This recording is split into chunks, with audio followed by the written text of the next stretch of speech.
Hi friends, welcome to my channel. Please subscribe and support. ଆଜିର କାହାଣୀ ସମ୍ପର୍କ। ଏକ ଗାଁରେ ଜଣେ ଧନୀ ଲୋକ ରହୁଥିଲେ।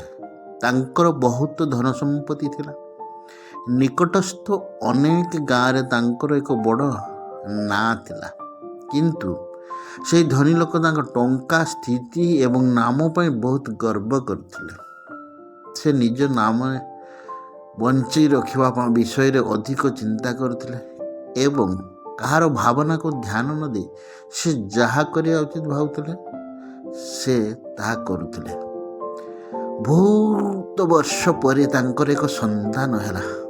ସେହି ଖୁସିରେ ଏକ ଉତ୍ସବ ପାଳନ କରିବା ପାଇଁ ତାଙ୍କ ଘରେ ଏକ ବଡ଼ କାର୍ଯ୍ୟକ୍ରମ ଆୟୋଜନ କରିଥିଲେ, ଯେଉଁଥିରେ ସେ ଆଖପାଖ ଗାଁର ସମସ୍ତ ଧନୀ ଲୋକଙ୍କୁ ଏବଂ କେବଳ ଧନୀ ସମ୍ପର୍କୀୟ ମାନଙ୍କୁ ଆମନ୍ତ୍ରଣ କରିଥିଲେ। ତାଙ୍କ ଭଉଣୀ ମଧ୍ୟ ନିକଟ ଗ୍ରାମରେ ରହୁଥିଲେ, କାରଣ ଆଜିକାଲି ତାଙ୍କ ଭଉଣୀଙ୍କର ଆର୍ଥିକ ଅବସ୍ଥା ଭଲ ନଥିଲା। ତେଣୁ ସେ ଏହି କାର୍ଯ୍ୟକ୍ରମ ପାଇଁ ନିଜ ଭଉଣୀକୁ ମଧ୍ୟ ନିୟନ୍ତ୍ରଣ କରିନଥିଲେ। ଏହି କାର୍ଯ୍ୟକ୍ରମ ଏତେ ବଡ଼ ଥିଲା ଏବଂ ଏହା ବ୍ୟତୀତ ଏତେ ସଂଖ୍ୟକ ପ୍ରସିଦ୍ଧ ଏବଂ ଧନୀ ବ୍ୟକ୍ତି ଏଥିରେ ଯୋଗ ଦେବାକୁ ଯାଉଥିଲେ ଯେ ଏହି କାର୍ଯ୍ୟକ୍ରମର ଆଲୋଚନା ପ୍ରତ୍ୟେକ ଗ୍ରାମରେ ଆରମ୍ଭ ହୋଇଥିଲା। ଏହି ଖବର ତାଙ୍କ ଭଉଣୀ ପାଖରେ ମଧ୍ୟ ପହଞ୍ଚିଲା। ଭଉଣୀ ଜାଣି ବହୁତ ଖୁସି ହେଲେ ଯେ ଏତେ ବର୍ଷ ପରେ ତାଙ୍କର ଭାଇ ଶେଷରେ ଏକ ସନ୍ତାନର ସୁଖ ପାଇଲେ। ଭଉଣୀ ଭାବିଲା, ଭାଇ ନିଶ୍ଚିତ ଭାବରେ ଭୁଲରେ ତାଙ୍କୁ ଏ ବିଷୟରେ କହିବାକୁ ଭୁଲି ଯାଇଛନ୍ତି ଏବଂ କେହି ନିଜ ଲୋକଙ୍କୁ ନିୟନ୍ତ୍ରଣ କରନ୍ତି କି? ନିରୀହ ଭଉଣୀ ତାଙ୍କର ଭାଇଙ୍କର ଘରକୁ ସେହି କାର୍ଯ୍ୟକ୍ରମକୁ ଯିବା ପାଇଁ ପ୍ରସ୍ତୁତି ଆରମ୍ଭ କଲେ। ଯେଉଁଦିନ ଏହି କାର୍ଯ୍ୟକ୍ରମ ଅନୁଷ୍ଠିତ ହେବ ସେହିଦିନ ଭଉଣୀ ସକାଳୁ ନିଜ ଭାଇଙ୍କୁ ଘରକୁ ଯିବାକୁ ବାହାରିଲେ। ରାସ୍ତାରେ ପୁରୁଣା ମଇଳା ପୋଷାକ ଦେଖି ସେ ଭାବିଲେ ଯେ ଯଦି ମୋତେ ଅନ୍ୟ କାହା ଘରକୁ ଯିବାକୁ ପଡ଼ିବ ତେବେ ମୁଁ ଏପରି ପୋଷାକ ପିନ୍ଧିବାକୁ ମଧ୍ୟ ଭାବି ନାହିଁ। କିନ୍ତୁ ମୁଁ ମୋର ନିଜ ଘରକୁ, ବାପ ଘରକୁ ଯାଉଛି, କୌଣସି ଆବଶ୍ୟକତା ନାହିଁ। ଏ ବିଷୟରେ ଚିନ୍ତା କରିବାକୁ ସେ ନିଜ ବାପ ଘରେ ପହଞ୍ଚିବା ମାତ୍ରେ ସେଠାରେ ଥିବା ଗ୍ରାଣ୍ଡ ଇଭେଣ୍ଟ ଦେଖି ବହୁତ ଖୁସି ହୋଇଗଲା ଏବଂ ତାଙ୍କ ଭାଇ ପାଇଁ ବହୁତ ଗର୍ବିତ ହେଲେ। ସେଠାରେ ସେ ଯଥାଶୀଘ୍ର ତାଙ୍କ ଭାଇଙ୍କୁ ଭେଟିବାକୁ ଏବଂ ତାଙ୍କ ଖୁସିରେ ଯୋଗ ଦେବାକୁ ଚାହୁଁଥିଲେ। ସେ ସଙ୍ଗେ ସଙ୍ଗେ ପାହାଚ ଚଢ଼ି ଘର ଭିତରକୁ ପ୍ରବେଶ କଲେ। ସେ ଦେଖିଲେ ଯେ ତାଙ୍କ ଭାଇ ଅତିଥି ଭାବରେ ଆସିଥିବା ସମସ୍ତ ଧନୀ ଓ ପ୍ରସିଦ୍ଧ ସ୍ୱାଗତ କରିବାରେ ବ୍ୟସ୍ତ ଅଛନ୍ତି।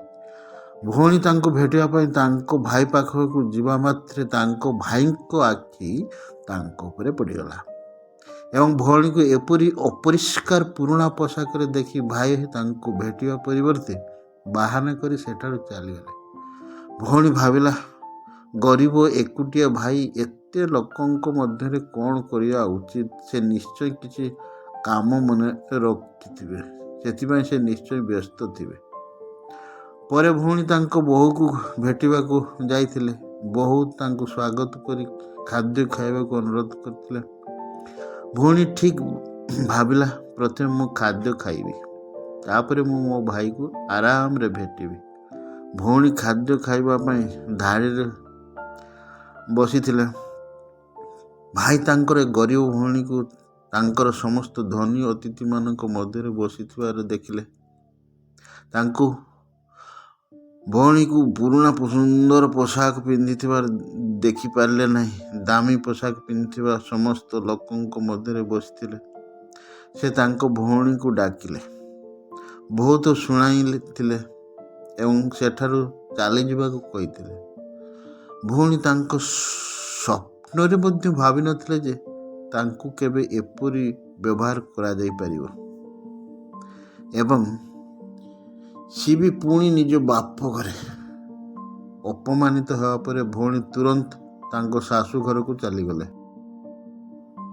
ଭଉଣୀ ନିଜ ହୃଦୟକୁ ଏତେ ଖରାପ ବ୍ୟବହାର କରିଥିବା କଥା ହଜମ କରିପାରିଲେ ନାହିଁ। ତାଙ୍କ ଆଖିରୁ ଲୁହ ବନ୍ଦ ହେଉନଥିଲା। ବାଟରେ ସେ ତାଙ୍କର ପୁରୁଣା ବନ୍ଧୁଙ୍କୁ ଭେଟିଥିଲେ। ସେହି ବନ୍ଧୁ ତାଙ୍କୁ କାନ୍ଦିବାର କାରଣ ପଚାରିଥିଲେ, ହେଲେ ଭଉଣୀ ତାଙ୍କୁ କିଛି କହିବାକୁ ଚାହୁଁନଥିଲେ। କିନ୍ତୁ ତାଙ୍କ ବନ୍ଧୁଙ୍କ ବାରମ୍ବାର ଅନୁରୋଧ କ୍ରମେ ସେ ତାଙ୍କ ସହ ଘଟିଥିବା ସମସ୍ତ ଘଟଣା ତାଙ୍କୁ କହିଦେଲେ। ତାଙ୍କ ବନ୍ଧୁ ଜଣେ ବୁଦ୍ଧିମାନ ମହିଳା ଏବଂ ବହୁତ ବ୍ୟବହାରିକ ଚିନ୍ତକ ଥିଲେ। ସେ କହିଥିଲେ, ଯଦି ତୁମେ ମୋ କଥା ମାନିବ, ଦିନେ ତୁମର ଭାଇ ନିଜେ ତୁମକୁ ତାଙ୍କ ଘରକୁ ଡାକିବେ ଏବଂ ତୁମକୁ କ୍ଷମା ମାଗିବେ। ଭଉଣୀ ତାଙ୍କୁ କହିଥିଲେ ଯେ ମୁଁ ସବୁକିଛି କରିବି, ମାନିବି, ମୋତେ କୁହ ମୁଁ କ'ଣ କରିବି। ବନ୍ଧୁ ଜଣଙ୍କୁ କହିଥିଲେ, ତୁମେ ଏହି ଅପମାନ, ଏହି ଦୁଃଖ ଭୁଲିଯାଅ ଏବଂ କିଛି ଘରୋଇ ଶିଳ୍ପ ଆରମ୍ଭ କର। ସେଥିରେ ଏତେ ପରିଶ୍ରମ କର ଯେ ସେହି କାମରେ ତୁମଠାରୁ କେହି ଭଲ କରିପାରିବେ ନାହିଁ। ଭଉଣୀ ତାଙ୍କର କଥା ମାନିଲେ। ସେ ଘରେ ପହଞ୍ଚି ଲୁହ ପୋଛିଦେଲା ଏବଂ ସେହି ଦିନଠାରୁ ଏକ ଘରୋଇ ବ୍ୟବସାୟ ଆରମ୍ଭ କଲା। ସେ ଦିନ ରାତି କଠିନ ପରିଶ୍ରମ କରିଥିଲେ। ତାଙ୍କ ସହ ଅନ୍ୟ ଅନେକ ଗାଁ ମହିଳା ସହଯୋଗ ଦେଇଥିଲେ ଏବଂ ଶୀଘ୍ର ତାଙ୍କର ଘର ଶିଳ୍ପ ଆରମ୍ଭ ହେଲା। କିଛି ବର୍ଷ ମଧ୍ୟରେ ଆଖପାଖ 50ଟି ଗାଁରେ ତାଙ୍କର ନାଁ ଏବଂ ସ୍ଥିତି ବହୁତ ବଢ଼ିଗଲା। ବର୍ତ୍ତମାନ ସେ ଟଙ୍କା ଦୃଷ୍ଟି ତାଙ୍କ ଭାଇଙ୍କ ଠାରୁ ବଡ଼ ହୋଇଗଲେ। ଯେତେବେଳେ ଭାଇ ମଧ୍ୟ ଜାଣିବାକୁ ପାଇଲେ ଯେ ତାଙ୍କ ଭଉଣୀ ଏତେ ଧନୀ ହୋଇଗଲେ, ସେ ଥରେ ତାଙ୍କୁ ଭେଟିବାକୁ ଚିନ୍ତା କଲେ। ଯେତେବେଳେ ସେ ତାଙ୍କ ଭଉଣୀକୁ ତାଙ୍କ ଘରେ ଭେଟିବାକୁ ଯାଉଥିଲେ, ଭଉଣୀ ତାଙ୍କୁ ରାଜା ପରି ସ୍ୱାଗତ କରିଥିଲେ। ତାଙ୍କୁ ନିଜ ପସନ୍ଦର ଖାଦ୍ୟ ଖାଇବାକୁ ଦେଲେ। ଭଉଣୀର ଏପରି ଆଚରଣ ଦେଖି ଭାଇ ତାଙ୍କର ଅତୀତର ଭୁଲ ଅନୁଭବ କଲେ। ତେଣୁ ସେ ତାଙ୍କ ଭଉଣୀକୁ ତାଙ୍କ ଘରେ ପୂଜାପାଠ କରିବାର ନିମନ୍ତ୍ରଣ କଲେ। କିଛି ଦିନ ପରେ ଭଉଣୀ ସେହି ପୂଜା ପାଇଁ ତାଙ୍କ ଭାଇଙ୍କ ପାଖରେ ପହଞ୍ଚିଲା। ଭଉଣୀ ତାଙ୍କ ଭାଇଙ୍କ ଘରେ ପହଞ୍ଚିବା ମାତ୍ରେ ତାଙ୍କ ଭାଇ ତାଙ୍କୁ ସ୍ୱାଗତ କରିବା ପାଇଁ ଦ୍ୱାରରେ ଠିଆ ହୋଇଥିଲେ। ଭଉଣୀ ତାଙ୍କ ଦାମୀ କାରରେ ଆସିଥିଲେ।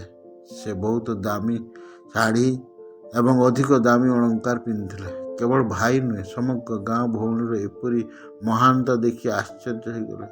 ଭାଇ ଦୌଡ଼ି ଆସି ଭଉଣୀର କାର କବାଟ ଖୋଲି ତାଙ୍କୁ ବାହାରକୁ ଆସିବାକୁ କହିଲା ଏବଂ ବହୁତ ଭଲ ପାଇ ତାକୁ ପୂଜାରେ ଭାଗ ଗ୍ରହଣ କରିବାକୁ ଡାକିଲା। ଏଥର ଭଉଣୀ 12ଟି ଖାଦ୍ୟ ପରିବେଷଣ କରାଗଲା। ତାଙ୍କୁ ରୂପା ଥାଳିରେ ଖାଦ୍ୟ ଦିଆଗଲା। ଏକ ସୁବର୍ଣ୍ଣ ଚାମଚ ମଧ୍ୟ ରଖାଗଲା। ବସିବା ପାଇଁ ଏକ ଅମୂଲ୍ୟ ପାଟ ରଖାଗଲା। ଏସବୁ ଦେଖି ଭଉଣୀ ତା ପୁରୁଣା ଦିନଗୁଡ଼ିକ ମନେ ପକାଇଲା, ଯେତେବେଳେ ଭାଇ ତାକୁ ଖାଇବାକୁ ନ ଦେଇ ଖରାପ କଥା କହି ଉଠାଇ ଦେଇଥିଲା। ଭଉଣୀ ଖାଦ୍ୟ ଖାଇବାକୁ ବସି ନଥିଲେ, କିନ୍ତୁ ସେ ତାଙ୍କର ସମସ୍ତ ମୂଲ୍ୟବାନ ଅଳଙ୍କାର ସେହି ପ୍ଲେଟ୍ ଆଗରେ ରଖି କିଛି ଖାଦ୍ୟ ସେହି ଜାଗାରେ ରଖିଥିଲେ। ଭଉଣୀର ଏପରି ଆଚରଣ ଦେଖି ସମସ୍ତେ ଆଶ୍ଚର୍ଯ୍ୟ ହୋଇଗଲେ। ଭଉଣୀ କାହିଁକି ଏପରି କରୁଛନ୍ତି? କେହି ବୁଝିପାରିଲେ ନାହିଁ। ସେ କାହିଁକି ସେହି ଅଳଙ୍କାର ଖାଇବାକୁ ଦେଉଛନ୍ତି? ଯେତେବେଳେ ସମସ୍ତେ ତାଙ୍କୁ ପଚାରିଲେ ସେ କାହିଁକି ଏପରି କରୁଛନ୍ତି, ଭଉଣୀ ସମସ୍ତଙ୍କ ସାମ୍ନାରେ କହିଥିଲେ ଯେ ଆଜି ତାଙ୍କୁ ଏତେ ସମ୍ମାନ ଦିଆଯାଉଛି, ଏହା ତାଙ୍କୁ ନୁହେଁ, ବରଂ ତାଙ୍କର ମୂଲ୍ୟବାନ ପୋଷାକ ଏବଂ ପୋଷାକ ନଷ୍ଟ ହୋଇଯାଉଛି। କାରଣ ମୁଁ ତଥାପି ସମାନ ପୁରୁଣା ତାଙ୍କର ଭଉଣୀ। ଯଦି କିଛି ପରିବର୍ତ୍ତନ ହୋଇଛି, ତେବେ ଏହା ମୋର ପରିସ୍ଥିତି, ମୋର ପୋଷାକ ଏବଂ ଅଳଙ୍କାର। ନିଜ ଭୁଲକୁ ଅନୁଭବ କରି ଭାଇ ଏଥର ଭଉଣୀର ପାଦ ଧରି କ୍ଷମା ମାଗିଲେ। ଯେଉଁ ଭଉଣୀ ନିଜ ଭାଇକୁ ନିଃସ୍ୱାର୍ଥପର ଭାବରେ ଭଲ ପାଉଥିଲା, ସେ ମଧ୍ୟ ନିଜ ଭାଇକୁ କ୍ଷମା କରି ଆଲିଙ୍ଗନ କଲେ।